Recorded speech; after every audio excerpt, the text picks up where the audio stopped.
Today, well, we've got some widespread rain chances today, which is a good thing if you are tired of those hot temperatures, of course. So without further ado, let's go ahead and get you a look at what the Futurecast radar could look like. As we go through those afternoon hours, notice we'll continue to see a lot more activity popping up on the radar. As we get into even the early dinner time hours, notice we could still see some activity, especially out to the east of Albuquerque. I do think for us here in the metro, I think our best time frame for rain today is going to be anywhere between the 2 o'clock hour and the 7 o'clock hour. But once we get into those evening hours, when we start losing that daytime heating, notice a lot of the state really does start to see some clearing outside of potentially some more activity down to the south and east with that cold front sliding finally to the east there. Notice though, again, for us here, again, I think this is the best day for those rain chances for us here in the metro at about 50 to 60% chance. And even to our friends out to the north and east, Las Vegas had a 70% chance as well as Raton. So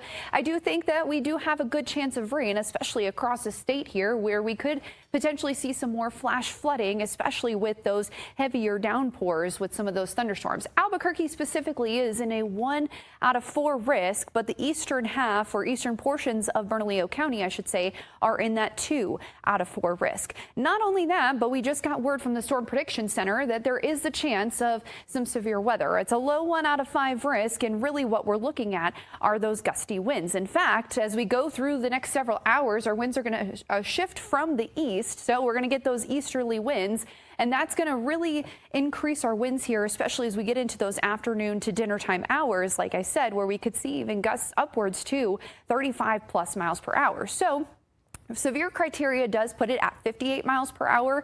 I do think we're going to sit below that, so we may see some special weather statements as we go through the rest of the day today, but those severe gusts are not out of the question. Now, as we go through the day tomorrow, notice we're going to see a little less coverage, especially for our neck of the woods, but out to the east of Albuquerque is where we could see, again, another cluster of some pretty hefty thunderstorms, even out into the Four Corners, where they've had very few rain days in the last several weeks, really, where they could potentially see some more of that activity. Because of that, we do have another flash flood threat really extending through a good portion of the state as we go through the day tomorrow.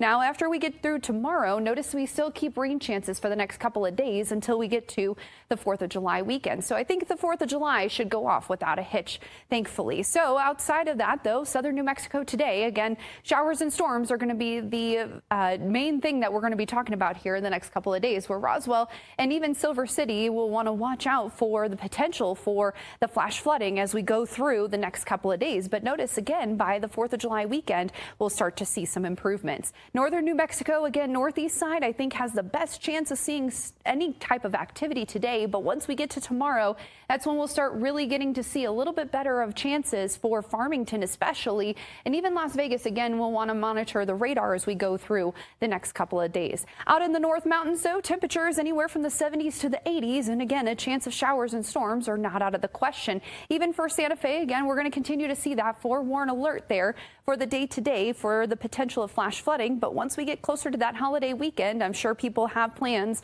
and will want to make sure that they plan accordingly.